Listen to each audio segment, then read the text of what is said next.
નવસારી જિલ્લામાં જ્ઞાનધામ એવી સયાજી લાઇબ્રેરી દ્વારા વેકેશનમાં બાળકો ટીવી, મોબાઈલ તરફ ન વળે અને તેમનામાં પુસ્તકોનું વાંચન વધે તે માટે ઘણા વર્ષોથી વેકેશન દરમિયાન વિવિધ રચનાત્મક કાર્યક્રમનું આયોજન વિનામૂલ્યે કરવામાં આવે છે.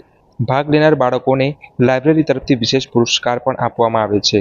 આ વર્ષે તારીખ 23 એપ્રિલથી 9 એપ્રિલ સુધી વિવિધ કાર્યક્રમનું આયોજન લાઇબ્રેરી સંકુલમાં કરવામાં આવ્યું છે. વાંચે ગુજરાતનું સૂત્ર આપનાર નવસારીની સયાજી લાઇબ્રેરી દ્વારા હાલમાં જ 100 વર્ષથી વધુની ઉજવણી કરવામાં આવી હતી. બાળકોએ અને મોટેરા માટે તેમના જ્ઞાનમાં વધારો થાય તે માટે નવીનતમ કાર્યક્રમો દરરોજ થતા હતા, જેમાં વેકેશન દરમિયાન બાળકોને મોબાઈલ, ટીવીથી દૂર રહી લાઇબ્રેરીમાં જઈશું અને લાઇબ્રેરીમાંથી લાવેલ પુસ્તકોનું વાંચન કરી સ્વ-વિકાસ કરીશું ને થીમ ઉપર આ વર્ષે વેકેશન દરમિયાન વેકેશન વાંચન ઉત્સવનું આયોજન તારીખ 23 એપ્રિલથી 9 જૂન સુધી સયાજી લાઇબ્રેરીમાં રાખવામાં આવ્યું છે. જેમાં વાંચન ઉત્સવમાં આરંભ 23મી એપ્રિલના રોજ કરવામાં આવશે, જેમાં ગુજરાત રાજ્યના ગૌરવ પુરસ્કારથી સન્માનિત અનેક ગુજરાતી, હિન્દી ફિલ્મના કલાકાર, પુસ્તક પ્રેમી અને રંગકર્મી અમદાવાદના અર્ચનભાઈ ત્રિવેદી નવસારીમાં પધારશે. ત્યારે વિવિધ કયા કાર્યક્રમનું આયોજન કરવામાં આવ્યું છે તેની વિગતવાર માહિતી સયાજી વૈભવ લાઇબ્રેરીના તેમના દ્વારા માહિતી મળી હતી. આ કાર્યક્રમનું સાંજે 6 થી 7:30 કલાક દરમિયાન આયોજન કરવામાં આવ્યું છે. 6 વર્ષના બાળકો માટે ખાસ શિબિર લાઇબ્રેરી દ્વારા નાની વયની બાળકો વાંચતા થાય તે માટે 23મી થી 5મી જૂન સુધી ચાલો વાંચીએ ચાલો લાઇબ્રેરી શિબિરમાં વિવિધ કાર્યક્રમ થશે.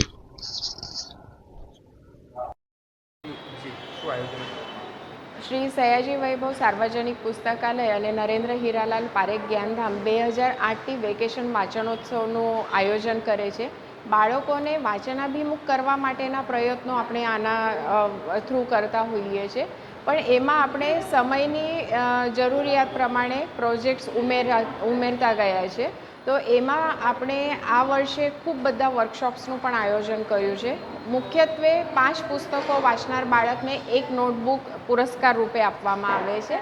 અને ગયા વર્ષે તો અમારી પાસે લગભગ 150 પુસ્તકો વાંચેલા બાળકો પણ છે કે જેમને વેકેશન દરમિયાન આ કરો ને ખૂબ સરસ એમના માટે એક હેબિટ કલ્ટિવેટ થાય છે. બીજું કે લગભગ 150 એક ગેમ્સ અહીંયા છે જે શૈક્ષણિક અને બૌદ્ધિક છે. 6 વર્ષના ઉપરના બાળકો અહીંયા આવીને એ ગેમ્સ પણ રમી શકે છે. દર બુધવારે અને શુક્રવારે આપણે એમને મોટિવેશનલ મૂવીઝ બતાવીએ છીએ. ખૂબ સિલેક્ટેડ એવી મૂવીઝ એમને બતાવીને મૂવીના અંતે એના પર ચર્ચા કરવામાં આવે છે કે એક મૂવી કયા દૃષ્ટિથી જોવામાં આવે, એનું ડાયરેક્શન કેવું છે અને એની સાથે એમાંથી શું મેસેજ મળ્યો છે. એટલે એ મૂવીઝનું લિસ્ટ પણ અમારું તૈયાર થઈ ગયું છે.